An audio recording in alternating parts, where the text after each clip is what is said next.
5 പതിറ്റാണ്ടുകൾക്ക് ശേഷമാണ് തളിപ്പറമ്പിൽ ഇങ്ങനെ ഒരു മാറ്റം ഉണ്ടാകുന്നത്. മികച്ച ഭൂരിപക്ഷത്തിലാണ് UDF സ്വതന്ത്ര സ്ഥാനാർത്ഥിയായിട്ടുള്ള ടി കെ ഗോവിന്ദൻ തളിപ്പറമ്പിൽ വിജയിച്ചിരിക്കുന്നത്. ചരിത്ര വിജയമെന്ന് തന്നെയാണ് ടി കെ ഗോവിന്ദനും മാധ്യമങ്ങളോട് പ്രതികരിക്കുമ്പോൾ പറഞ്ഞത്. CPM-നകത്ത് നടത്തിയ പോരാട്ടത്തിന്റെ വിജയമാണിത്. അതോടൊപ്പം തന്നെ കമ്മ്യൂണിസ്റ്റ് പാർട്ടി എങ്ങനെ ആവാൻ പാടില്ല എന്നുള്ളതാണ് പാർട്ടിക്കകത്ത് ചൂണ്ടിക്കാണിച്ചത്.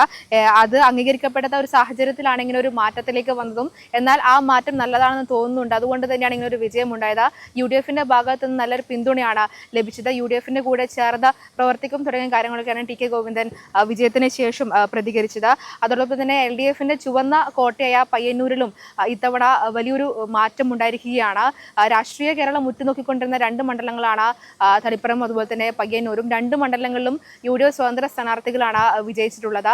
പയ്യന്നൂരിലെ വി കുഞ്ഞികൃഷ്ണന്റെ വിജയം അട്ടിമറി വിജയം എന്ന് തന്നെ വിശേഷിപ്പിക്കാവുന്ന രീതിയിൽ മികച്ച ഭൂരിപക്ഷത്തിലാണ് വി കുഞ്ഞികൃഷ്ണന്റെ പയ്യന്നൂരിലെ വിജയം എന്ന് പറയുന്നത്. ഈ പയ്യന്നൂരിലെയും തളിപ്പറമ്പിലെയും ഈ വിജയം ശരിക്കും CPM പാർട്ടിക്കകത്ത് വലിയൊരു ചർച്ചയാകുമെങ്കിലും ആശ്വസിക്കാവുന്ന ഒരു കാര്യമെന്ന് പറയുന്നത് കല്ലേശ്ശേരി മണ്ഡലത്തിലെ വിജയമാണ്. എന്നും ചുവന്ന കോട്ടയായിട്ടുള്ള കല്ലേശ്ശേരി ഇത്തവണയും ചുവപ്പ് അണിഞ്ഞിട്ടുണ്ട്. കല്ലേശ്ശേരി മണ്ഡലത്തിൽ മാത്രമാണ് LDF-ൽ ഈ ഒരു 4 മണ്ഡലങ്ങളും എടുത്തു പറയുകയാണെങ്കിൽ ആശ്വസിക്കാൻ വേണ്ടി സാധിക്കുന്നത്.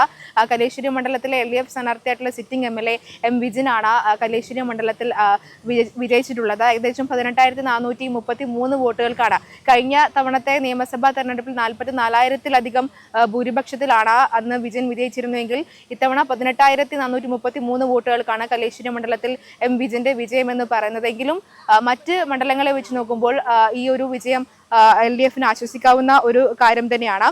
അതോടൊപ്പം തന്നെ വിജയത്തിന് ശേഷം വി കുഞ്ഞികൃഷ്ണൻ പറഞ്ഞൊരു കാര്യം നേതൃത്വത്തെ അണികൾ തിരുത്തേണ്ടതുണ്ടെന്നൊരു പാഠമാണ് ഈ തെരഞ്ഞെടുപ്പിലൂടെ പറയാൻ ഉദ്ദേശിക്കുന്നത്.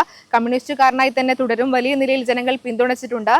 കമ്മ്യൂണിസ്റ്റ് പാർട്ടിക്കകത്തെ അപജയം ഇല്ലാതാക്കണമെന്നാണ് ആവശ്യപ്പെട്ടത്. തിരുത്തൽ വേണ്ടിയിടത്ത് നേതാക്കൾ തിരുത്തണം തുടങ്ങിയ കാര്യങ്ങളൊക്കെയാണ് വിജയത്തിന് ശേഷം വി കുഞ്ഞികൃഷ്ണൻ പ്രതികരിച്ചത്.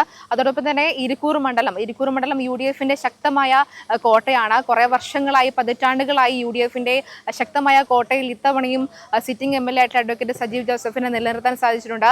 അതും വൻ ഭൂരിപക്ഷം എന്ന് തന്നെ പറയാൻ സാധിക്കും. 44,000-ത്തിന് മുകളിലാണ്.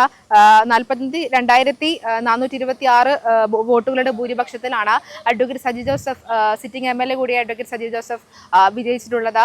ഈ ഒരു ചരിത്ര ഭൂരിപക്ഷം അല്ലെങ്കിൽ അവർ പ്രതീക്ഷിച്ചതിനേക്കാൾ ഭൂരിപക്ഷത്തിൽ വിജയിച്ചു എന്നാണ് വിജയത്തിന് ശേഷം നേതാക്കളും സജീവ് ജോസഫ് ഉൾപ്പെടെ പ്രതികരിച്ചത്.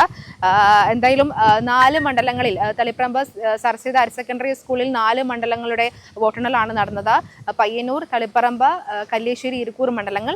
അതിൽ 3 മണ്ഡലങ്ങളിൽ UDF-നാണ് ആധിപത്യം. 2 മണ്ഡലങ്ങളിൽ പയ്യന്നൂർ, തളിപ്പറമ്പ് മണ്ഡലങ്ങളിൽ UDF സ്വതന്ത്ര സ്ഥാനാർത്ഥികൾ വിജയിച്ചപ്പോൾ കല്ലേശ്ശേരി മണ്ഡലത്തിൽ LDF-ഉം അതുപോലെ തന്നെ ഇരിക്കൂറിൽ UDF-ന്റെ കോട്ട അതുപോലെ തന്നെ നിലനിർത്താനായിട്ടുണ്ട്.